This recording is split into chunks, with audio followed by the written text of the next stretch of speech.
Hello and welcome to the 1000 Authors Show. I'm Vicky Fraser and this is my husband Joe. Hello. Hello. And it's very nice to have you here. Oh, thank you very much. It's nice to have you back. It's an honour. It's not though, is it? Nah. Today we are drinking Near. Cheers. Which is nearly beer. Nearly beer. It's non-alcoholic beer, which I like very much. It's not bad. It's all right. It's not beer. I really like it. Okay, so Joe, what are you reading at the moment? Because this is how we start our podcast. What are you reading? Book 10 of Robert Jordan's Wheel of Time. Book 10. Book 10. Book 10 of 573. Oh man, it's really got to get to an end soon. Really needs to finish. It really does, because people are getting bored of this. I don't think they are. I'm going to give them a full synopsis of the whole thing. Oh God. We could do a whole podcast on that. You can do a whole podcast on that. I, on the other hand, am reading The Tenant of Wildfell Hall by Anne Brontë. Oof. I know, because that was the book group book for, I think it was actually for April. It's now May. I didn't read much in April. Hardly read anything. Really? Yeah, it took me a month to read 2 books. Gosh. More than a month.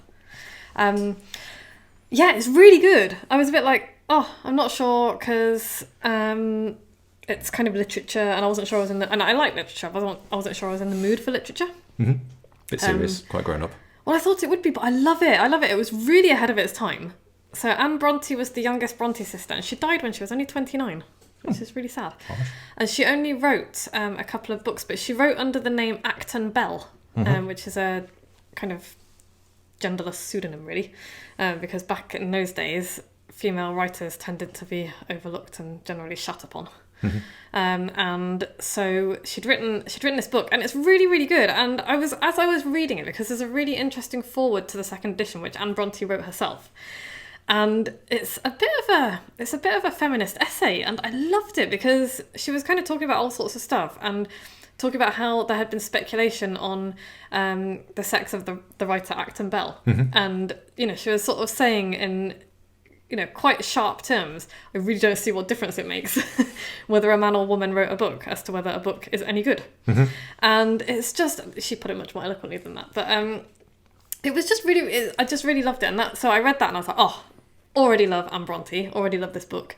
And then I'm reading the book with that in mind, because I've never read the book. I have a vague idea of what it's about. I think it's quite ahead of its time in terms of women's place in society. I think it's about domestic violence, actually. Mm-hmm. Yeah, because back in those days, you just you just put up with it. You just got the crap beaten out of you, and that's that. But yeah, it was anyway. I love it, but the main character is actually a male character, and I was reading it and thinking, can I tell if a man or a woman has written this? I was like, I really can't, because I think, and I'm not sure that you always can. But I think it's interesting to read characters written, the main character. I think the main protagonist is often the same sex as the writer, just because that's, I don't know. Possibly more familiar. Possibly more familiar. But I also, and this is just my opinion, I'll probably get hate mail for this, I don't think men tend to be as good at writing female characters as women are at writing male characters. She breasted boobily across the room. Men are generally not very good at writing sex scenes. Some are, obviously. # not all men. Fucking hell. So yes, and so that's the fiction that I'm reading, and I'm loving it. Really, really, really enjoying it. And I am also reading non-fiction, of course. I'm reading This Is Your Brain on Music by Daniel Levitin. Okay. Yeah, I haven't got very far in yet, but already think it's awesome. He's already answered the question, does when a tree falls in the woods with nobody to hear, does it make a sound? The answer is definitively no. Because what happens is that it makes sound waves, and sound is a psychological construct of your brain, or an animal's brain. So if there is no animal around to hear it, there is no sound. So that is the answer. Answered. What? We talked about this. It's like one of those things like, you are wrong. You just are. Because, anyway, read the book, find out why. I'm going to get you to read the book, so I think you'll enjoy it. It's super interesting. The guy used to be a record producer, has worked with all kinds of famous artists, and then went to become a neuroscientist and study music and the effect of music on your brain. Cool. So I'm really enjoying it. And the book that I just finished was Surrounded by Idiots by Thomas Erickson, which you absolutely should read, because I know that you get frustrated when people don't understand you. Like, why don't these people understand me? It's like, because you haven't communicated it in such a manner that they can understand. I really like that book though, because it reminded me of something that I already knew, because I'm a writer and it's my responsibility to know. But it was like a proper reminder that everybody is different, obviously. You know, you kind of know that. But the responsibility for somebody understanding something is on me as a communicator, not on the listener as a listener. You're going to argue with that as well now, aren't you? Well, Once again, you're wrong. Why? Why do you think I'm wrong about that? Well, I just think if somebody wants to gather a piece of knowledge and they really want to figure it out and understand it and know it and absorb it, then, you know, it might be up to them to put the majority of the effort in. That's not the... I don't...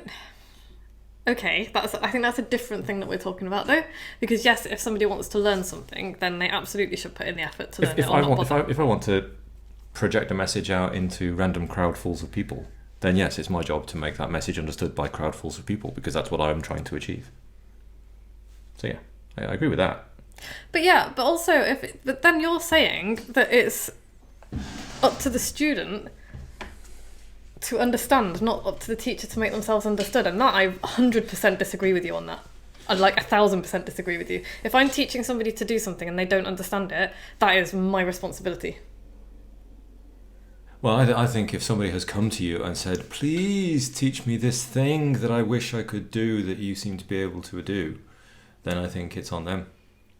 I absolutely 100% disagree with you. Because it's not very often that we're like diametrically opposed. I really strongly disagree with you. I think the responsibility for the effective communication is down to the person who has the most motivation. That's so not true. Well, I don't mind you being wrong. So, listeners, write in and let me know what you think, because especially if I am paying somebody to learn something, I expect them to communicate to me what I need to know in such a way that I can understand it. Yes. And when I'm putting together a course or a teaching and somebody says, I don't understand this, then I will figure out why. And sometimes it's because they're very visual people, and so I will put together something that's more visual for them. Sometimes it's because they like to read and maybe I haven't explained it properly. Yeah, that's fine. But in that instance, your motivation is to, you're being paid for this information. You're being paid to convey this knowledge. So you have a motivation to do that well and effectively and tailor it for whoever you're trying to get the knowledge into. It's fine. No. Yeah.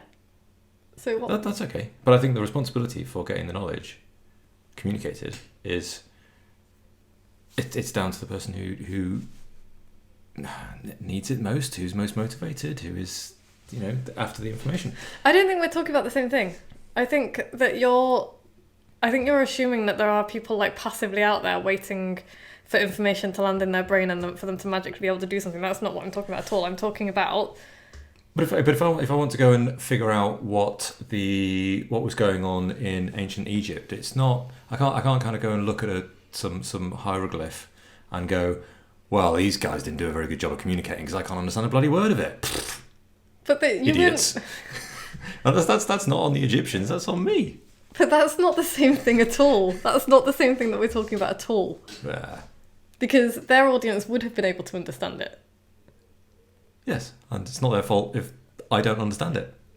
No, but if you were an ancient Egyptian who were reading their hieroglyphs and you couldn't understand what they'd written because they'd just brain vomited a big pile of shit, Donald Trump style, then that would absolutely be their fault.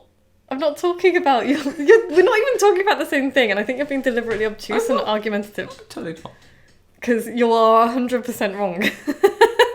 Well, sometimes when I talk with absolute clarity and sincerity and clear words, and people don't understand me, that's absolutely their fault, and I'm not going to be moved from that position. Right. Well, it's good to know that you're willing to grow as a person and a communicator and a teacher. That's good. Okay, let's move on because we've spent 10 minutes arguing about this now. But actually, this is, you know what? This is a really. I'm just now thinking of just changing the entire I've got like a whole podcast planned up here. We've been diverted. But this is really important. It's a really important lesson that if you are writing a book or anything, if you're writing anything to impart information, it is absolutely down to you to make yourself understood in whatever way you need to do. So, Yeah. you are never going to move me from it. You are wrong. It's not very often that I will be like, I know I am categorically right about this and you're categorically wrong. If somebody is deliberately being obtuse, then that's a different thing. Yeah, absolutely. If somebody isn't paying attention, that's a different thing. But if somebody is paying attention and really trying to learn and they can't understand what I'm saying, that's my fault. This is why I put my book out to beta readers. So that they can come back and say, don't really understand what you were saying there. And all the times that you've read my shitty first drafts of stuff and you've been like, what are you trying to say here? Are you saying that I should come back and go, you're an idiot, that's not down to me, that's down to you? No, not, absolutely not. I'm saying that the responsibility to communicate clearly, because you're the one who's motivated to do it, is on you. But I'm also saying there is responsibility on the listener or the reader to, it's not all just going to fall in. They have a responsibility in the job as well. They do, and sometimes their responsibility is greater than the person who's communicating. But that's not what you were saying a moment ago. That's different. Because, of course, the person who is listening has a responsibility to pay attention and to ask questions if they don't understand. And that's another big thing. It's like, if you don't understand something, say so. But you're saying it's absolutely the responsibility of the person who's doing the writing or the speaking or the teaching or whatever. Yeah. Always 100%. It's their responsibility. Ultimate responsibility. It's not 100%.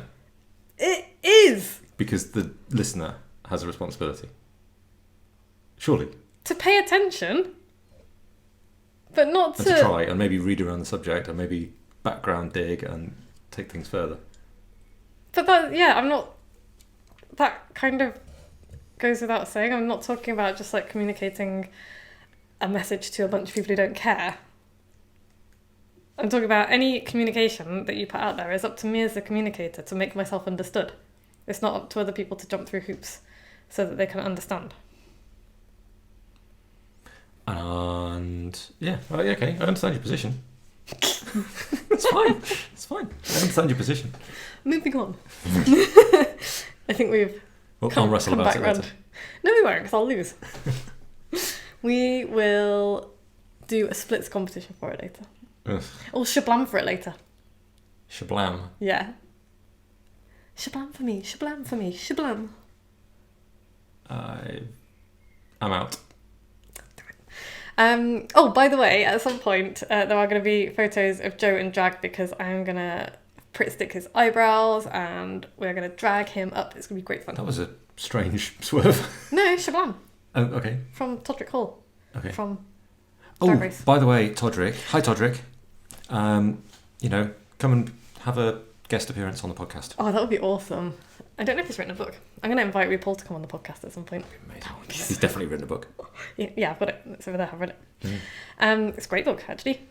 Right, anyway, the Quarantine Chronicles. We're halfway through the podcast.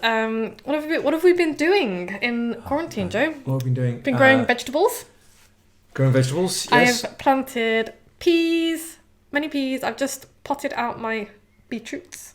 I've potted out some lettuces. Thrown some more asparagus in. Oh yeah, new asparagus crowns.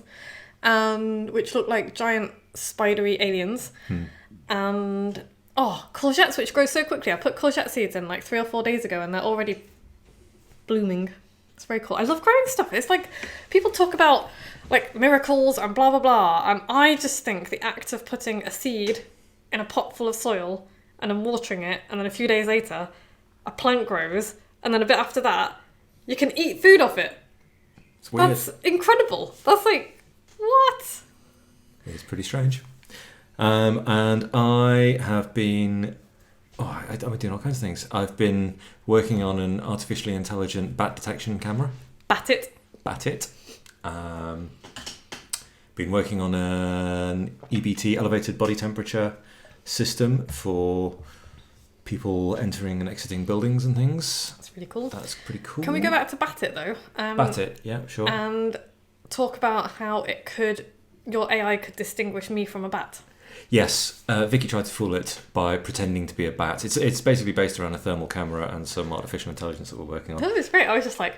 So Vicky pretended to be a bat because there were no bats around on one of the nights when I was running it. And it successfully went, that's a person. I was a little bit affronted, to be honest, because I thought my bat impression was pretty cool. Sorry about that.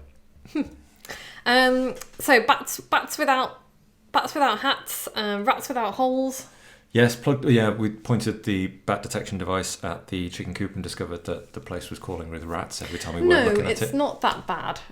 You're making that sound really bad. We don't leave the chicken food in the run anymore because obviously we don't want to be feeding a colony of rats. We think because of all of the floods that happened earlier this year, the rats have come out of their holes and they've all moved. They've moved a little bit. And was it like a solid 20 seconds between you leaving the chicken coop and the rats appearing? Yeah. It's like, okay. Maybe we should do something about that. So we have got rid of their whole... Well, I say we. You did. You put some slabs on. A few more flagstones and things in areas to prevent access to the chicken run. Because actually, it's like, we live in the country and wherever you live, there literally are rats within a few feet of you.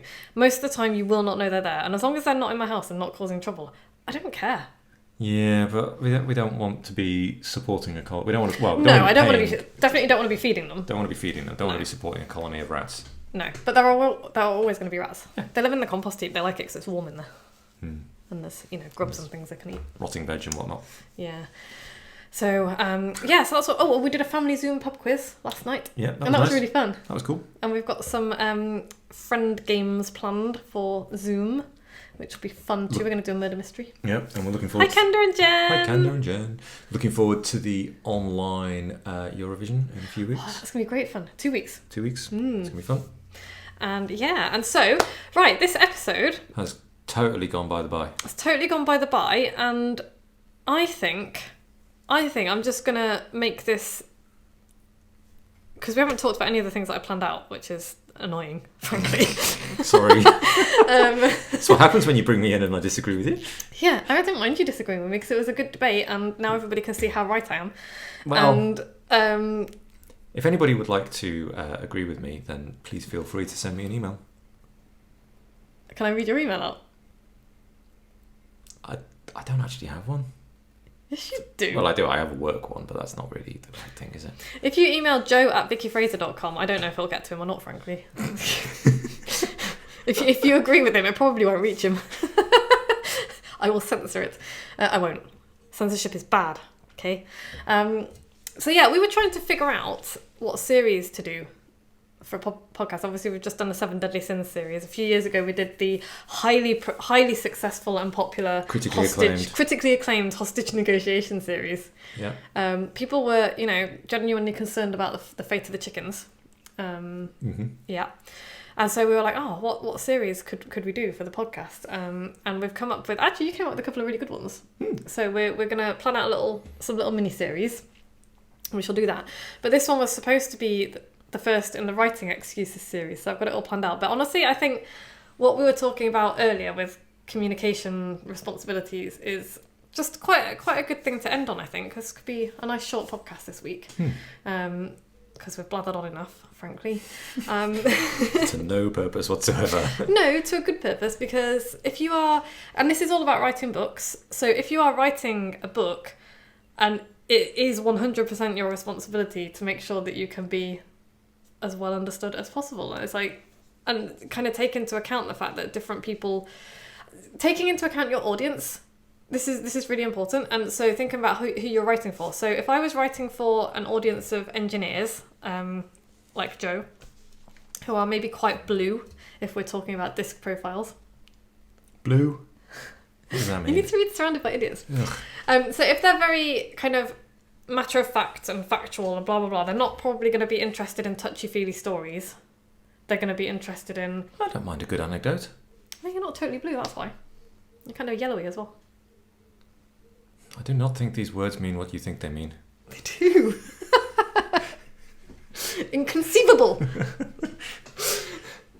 If you get that movie reference, then you get extra points.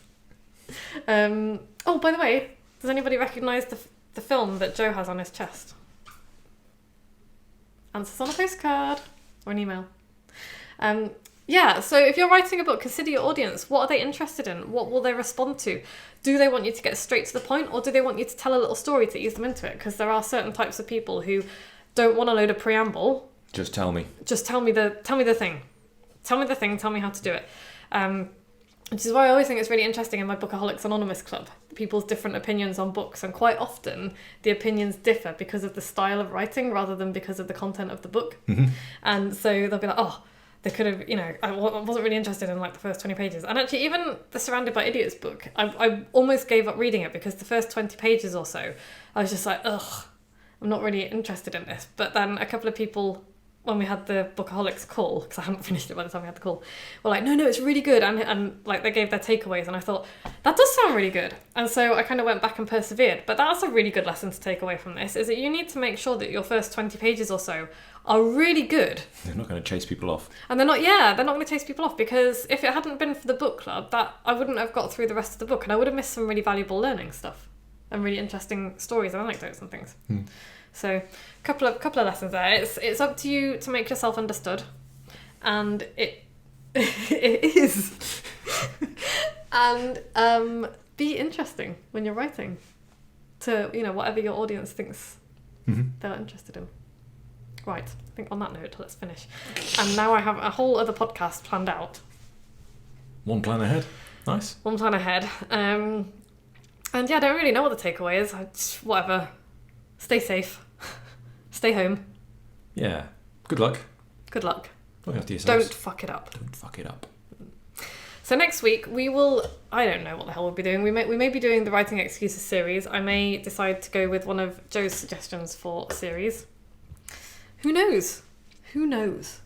What colour will your hair be? My hair? My hair will be bluer than it is right now. I've got terrible roots, look, if you're looking. Oh, that's why I'm wearing a hat. I'm wearing a really cute hat, which is, good for being a cute hat, but mostly it's to cover my terrible hair up. And Joe's hair, maybe... Might be green by then. Maybe lime green by then. We'll see. Tune in. Find out. In the meantime, what's going on in my world? Oh man, I had so many plans, and coronavirus has just killed just my ability to think and do stuff, and it's been very frustrating. So I've just finished the really shittiest 2 weeks I've had for quite a long time. Haven't had a day off in a month. I had most of today off, which is nice. That was nice. And then I got yelled at. By some random dude in our back garden. Stupid little man. Jesus. Yeah, who was trespassing in our garden and just raised his voice at me, at which point I was trying to nicely explain to him that he's not on the footpath. The footpath is up at the top of our garden, which is fine. But it's had a landslide, so there's only half the footpath left, and he was like absolutely insistent that his map was correct and he was on a footpath. And I was like trying to explain to him, and he kept talking over me. And in the end, I just lost patience. So I was like, you know what, piss off out of my garden. And I found out he lives in the village. He's well known for being a dick. Yeah. So if you're listening to this podcast, Mr. Dick, stay out of my garden, because I'll have the water pistol next time. So yeah, that was fun. It was fun. What's that face for? Well done. I'm glad you swore at him a bit, told him to go away. The thing is though, it took quite a long time for me to get to the swear words, because I was like, just let me explain, I've made a mistake. You've made a mistake, yeah. I'm just going to explain to you what's going on with the footpath and why down here is not a good place and blah, blah, blah. And it was at the point where he raised his voice at me in my own garden that I lost my shit. I was just like, right, get out. So yeah, that was fun. Yeah, don't trespass in people's gardens and then yell at them. Really, don't do that. Not cool. Not cool. So yeah, I'm still planning my live book writing course. I'm still planning to start it on June the 1st. Who knows if that will happen? Yes, it will. It will. I mean, it will happen. I don't know if it's going to happen on June the 1st, because honestly, I'm done with setting myself stressful shit to do. So it might get pushed back a week or two. Might get pushed back a month or two. Stay tuned. Probably by now you're like, I couldn't give a shit, shut up about your stupid course. But actually it's going to be a really great course and I'm really proud of it. Yeah. So there you go. If you've listened to every episode, email me with your postal address and I will send you a special superfan gift. Nice. And if you like this podcast, go and subscribe on iTunes and rate us and review us. 5 stars. If you don't like this podcast, other podcasts are available. And if you know someone who will enjoy this, please share this with them. Send them a link. Send them to moxiebooks.co.uk/podcast. And we'll be back same time next week with some more nonsense. If this was your first experience of this podcast, I would suggest you listen to another couple of episodes because this one was pretty chaotic. That kind of suggests that other episodes are more organised.